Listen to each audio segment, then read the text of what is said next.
Hey there, welcome back to my channel, or hello if you're new. My name is Raven, and today we are going to be changing it up a little bit from my normal vlogs to a workday vlog. I really like the vlogs that I've been doing recently where I have the whole day to craft and bake and do whatever I want to do and be super cozy, but I wanted to share a more typical day of the week. It's kind of like for a reality check, and also because I've really been enjoying my normal day today and I thought it might be fun to show. Quick disclaimer, I am an unemployed housewife and fun mom in the middle of nowhere. While it's my goal to bring in an income, right now everything is just unpaid build up towards that, and I know that I have a lot of free time. Starting off, I try to get out of bed before 10, but it really depends on how my body is feeling and how late I took my medication the night before. It really varies. Some days I wake up at like 8 and I can't fall back asleep, and then other days I wake up at like 12:30 and I feel like I got hit by a bus. It stays a lot more consistent when I have access to my medication, but June was a little more chaotic because I had some issues with the pharmacy. I like getting up before 10 if I can so that I can see my partner before he leaves for work. He doesn't get home until around 10 at night, so I really appreciate seeing him in the mornings and just getting to talk to each other before we separate for the next 12 hours. Zach made me coffee this morning and I had some Cheerios for breakfast. I really like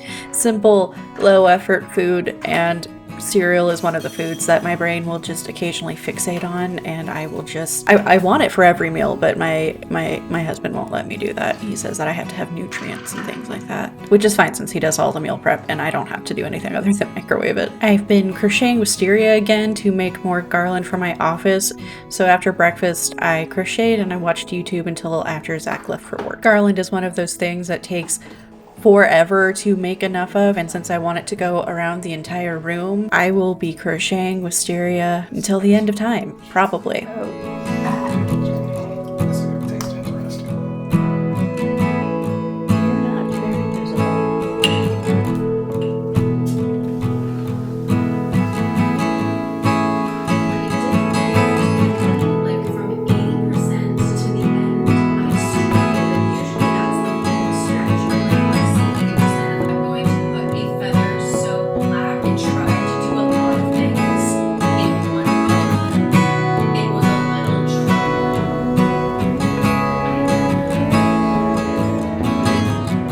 After I'm dressed and such, I set a 15-minute timer and I start getting a bit of cleaning done. I have a complicated relationship with cleaning, especially as someone who stays home and doesn't have an established job. I like my space to be tidy and comfortable, and I feel like it's my job to maintain it, but I also want to work on things that are more fun and will hopefully lead to a steady income. And cleaning is a lot on my body and symptoms, so it's more complicated than I would like it to be, but I feel a bit better and more on top of things just from doing like 15 to 30-minute bursts of cleaning throughout the day as often as I can. My current work schedule experiment has been to start at around 12 p.m., which I don't like saying out loud because I've been criticized for being a night owl pretty much my entire life, but I'm trying to get over that because I know on a logical level, fundamentally, it doesn't matter. This schedule works with my body and it works with my partner's schedule, and frankly, I don't think it matters. Like I said, I know that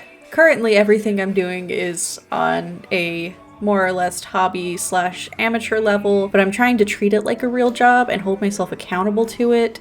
And as someone who has an overwhelming amount of free time, giving myself a loosely structured schedule has been really good for getting myself to do things that I enjoy and will put off as a lower priority if I just stick with like a to-do list instead of a schedule. All of that is to say that at 12 p.m. I get my office ready for the workday by plugging in Mayhem's lights, opening the windows, and getting a bit of divination and journaling done. Keeping everything at my desk has been the most effective way of getting myself to be more consistent and using it. It's easier to do a card reading and to write on a level surface, even if it's not as cozy and aesthetic to do it on a couch. Mayhem normally comes in here shortly after I do, if not before. She loves my office. This is her favorite room ever since we rearranged the furniture, and she also likes to follow me around the house. She just popped out from her hiding spot when she heard me say her name. Mischief likes to be in here, but I think because of how he was treated by his previous owners, he's more prone to forgetting that he can do whatever he wants, which, relatable. Most days I find him sitting in the corner of the enclosure rocking himself,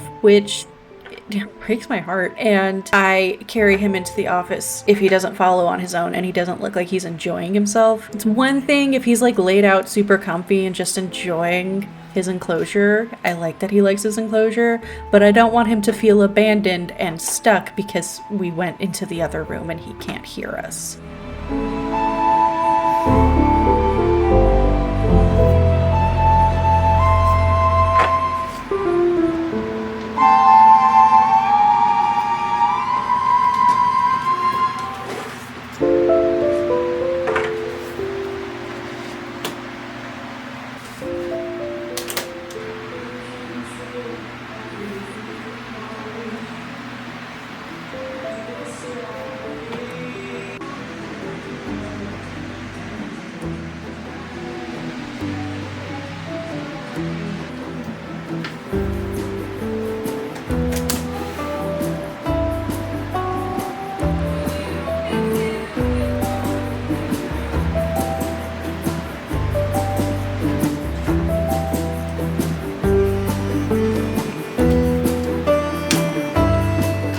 When I finished journaling, I started working on some digital designs. I'm very new to digital illustration, but I'm using Affinity Design, which I've been using for the past 4 years after I stopped using Adobe. But it's something that I've wanted to do since I was like 10 and saw someone using a drawing tablet in a movie and found out that it was a thing. My overall goal is to design some cozy / witchy patterns and elements to use with online printing services like Spoonflower and in digital products for my Ko-Fi members, and possibly a shop for like, print-on-demand merch. My financial goal is for it to equal around the same pay as like a part-time job would on a weekly basis. I think it would give us some necessary breathing room. And I've realized over the last several years of burnout recovery that while I love to make things and I like the process of selling and running a small business, my mental and physical health are not consistent enough to rely on handmade physical products. If you're new here, I used to have an Etsy shop selling soap and related products, and I used to go to farmers markets. And before then, I think before I started posting on YouTube regularly, I sold crocheted items while being technically homeless and unable to get a job for a cycle of reasons that still make me angry. I liked it, and I felt like it was the only thing that I was capable of doing for an income because of how unwell working customer service made me and the fact that I couldn't go to school to get qualified for better positions. But over time, without the support that I needed and the skills that I needed to learn, it was really draining, and I started to not enjoy making things in the same way. Everything had to have a marketable purpose, and I didn't have the space to mess up or the time to experiment with things. And with how my CPTSD is, and especially was before I had access to help, it felt very morally weighted, and like I was only worth how well my business looked like it was doing. Now that I've changed as a person and started learning how to undo a lot of that and to come at it with a much healthier approach, I still want to use my creativity to make cool shit. I just want to do it in a way that feels safer and more adaptable. The cool thing that I realized with digital art versus physical is that I'm less afraid to mess up and experiment because I can just hide or delete a layer or hit undo or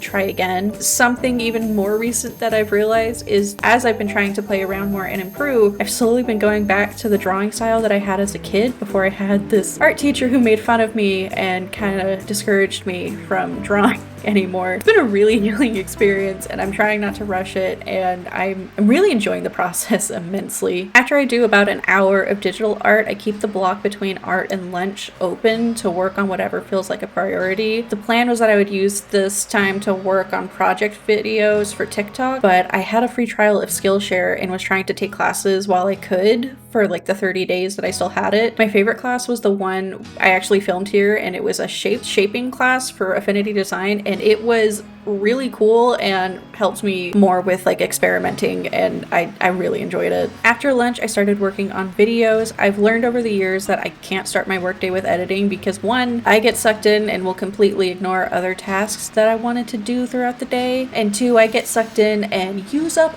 all of my mental energy. If it's not apparent, I really like editing and filming. I feel like it's more than fair to say that I have come a long way in the quality, and I love learning more and improving. I started watching lifestyle content in high school, and I'm not exaggerating when I say that seeing how other people live their lives that were completely different than what I had experienced helped me to feel less trapped in the cycle of trauma I was in, and helped me to decide to stay around. It made me want to do YouTube myself, and I've been making videos for about 7 years, which feels made up.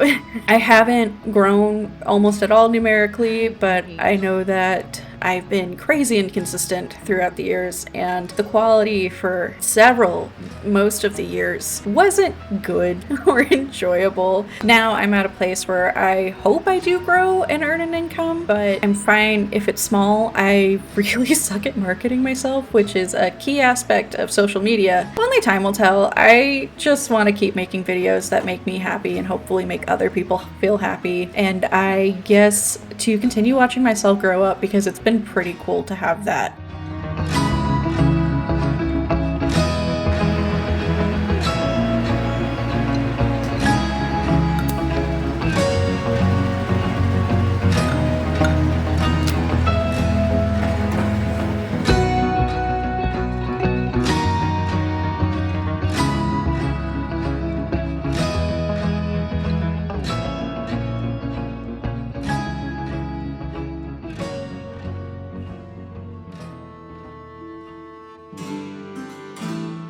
I have to take a break after editing to let my brain re-solidify and to rest a bit. Since we're in the full swing of summer, I can't go outside for more than a few minutes. I've always had really bad sun sensitivity and heat intolerance, and I'm on several medications that make it worse, so summer is indoor time for me, especially during the day. So I've been taking my breaks on the couch, which is right next to the AC vent, and watching an episode or two of an anime and working on a physical project to just sort of like refill my brain.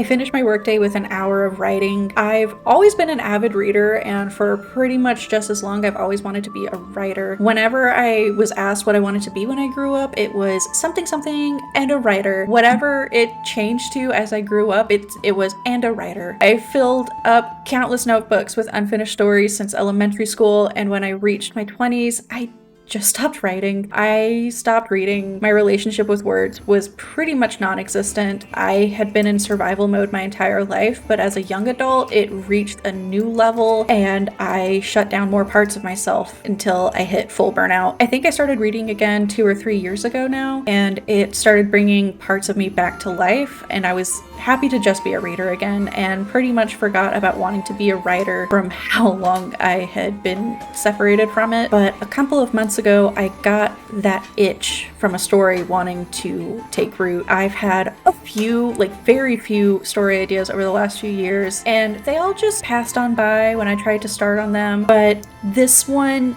stuck and started spreading, and I got really excited about it. I have absolutely no clue where it could lead. It might not lead anywhere, but I've been firm on the decision that I'm going to follow it as best as I can.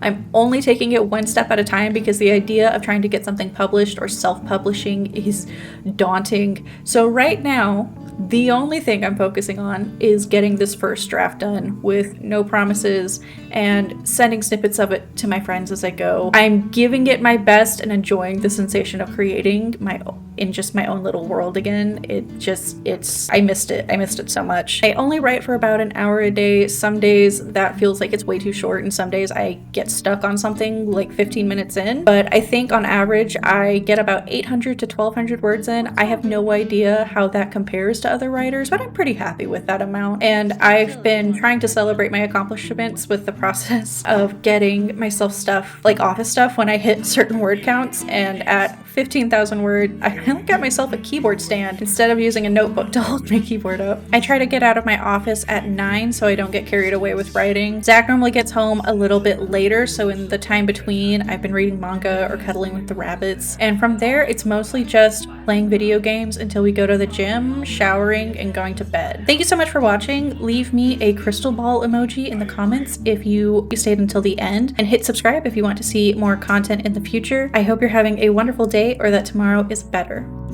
Bye.